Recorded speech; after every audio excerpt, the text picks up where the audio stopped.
Ramai yang salah anggap pasang boost meter ni untuk nampak cantik je. Yang tu satu pandangan yang salah, dosa besar bang. Meter ni dia ada kegunaan untuk enjin diesel. Petrol yang N8 korang boleh skip video ni sebab ni memang untuk enjin turbo diesel.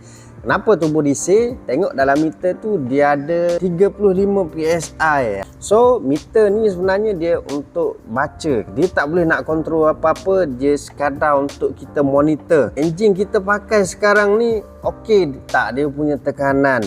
Takut ada isu overboost ke. Ada satu masa kita rasa enjin ringan sangat, tapi kita tak tahu berapa pressure boost. Kalau dah terlebih sampai 30, maksudnya ada isu overboost, membahayakan poket owner. Jadi benda macam tu kita nak elak daripada berlaku. Pasang dengan cara yang betul, dekat dashboard tu dia nampak lagi nice, lagi cantik, nampak lagi racing. Lagi owner pickup truck yang dah buat modified, tak ada lagi instrument panel yang nak monitor benda tu, boleh consider pasanglah benda ni guys. By the way, saya Am dari Am Empire Garage semua. Selamat berpuasa guys. Assalamualaikum.